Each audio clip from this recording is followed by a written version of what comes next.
Time for tonight's last word. Is your doctor a poet? Maybe a secret poet? Some medical schools encourage their students to write poetry. A Harvard Medical School professor says it helps doctors understand, quote, the human aspect of suffering, not just knowing how many lymph nodes are positive and where the pain is on a 1 to 10 scale. I've been thinking about doctors and poets for a week now since I met someone who wants to be both. Joyce Chizali is in her second year of high school in Mangochi, a town in southern Malawi in East Africa.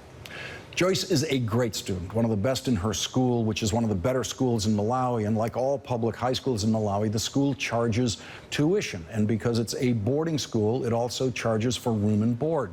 By Malawi standards, it is a very, very expensive school. It can cost close to $200 a year to send a girl to that school. And that is the only problem Joyce has ever faced as a student, paying her school fees, her tuition, her room, her board, her uniform. And when I met her last week, she wasn't going to school anymore because her father was unable to continue paying her school fees. When I came here this term, the head teacher sent us home to collect school fees because... To collect school fees? Yeah, because I didn't finish paying school fees. My dad can't manage to pay school fees for me. What does your father do? My father was sacked from work many years ago, and now he do wage labor, and he earns a little amount of money. And that is exactly why the Kind Fund provides scholarships for girls to attend high school in Malawi. I've heard a version of that same story from countless girls in Malawi. Girls need extra help to stay in school in Malawi for many reasons. The girls' graduation rate from high school is half the graduation rate for boys. The Kind Fund was created as a unique partnership between MSNBC and UNICEF to provide desks for schools in Malawi, where most schools don't have any desks. Kids in need of desks. Kind. That was the original concept and remains the primary mission of Kind. On another night, I'll show you what happened last week in Malawi when we delivered 300 desks to a school where the students had never seen desks.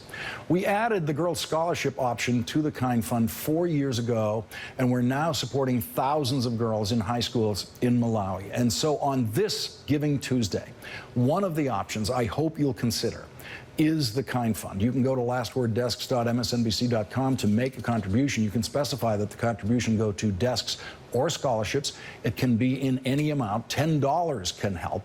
And if you can also have that gift designated in the name of anyone on your holiday gift list. Giving Tuesday is observed globally and dedicated to giving support to worthy causes. MSNBC is Giving Tuesday's leading media partner for the 3rd year in a row.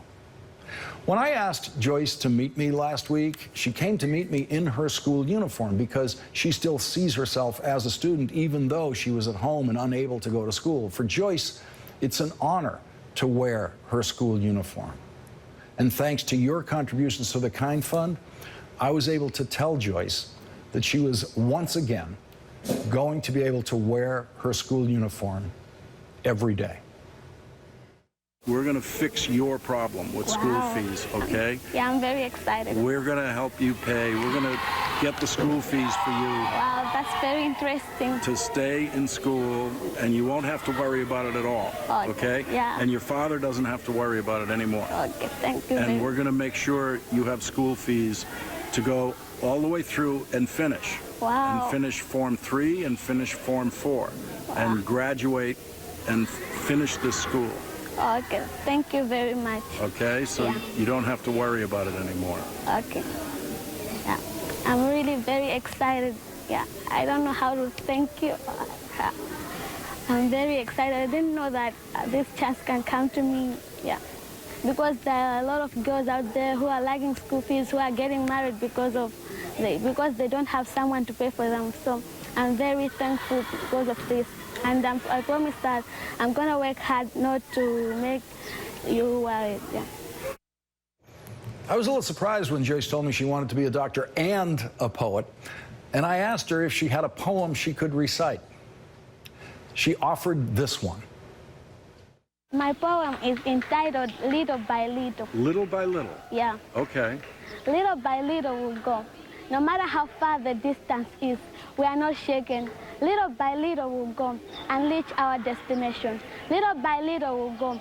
No matter how bumpy or rocky the road is, we are not going to turn back. Little by little we'll go and fulfill our dreams. Little by little we'll go. No matter how narrow the path is, we are going to force ourselves to pass. And little by little we'll go and reach the promised land. Don't be shaken. Don't turn back. Little by little you go and reach your destination. Thanks to your kindness and generosity, Joyce is back on her way to her destination. Joyce Chizali, the poet, gets tonight's last word. MSNBC's live coverage continues into the 11th hour.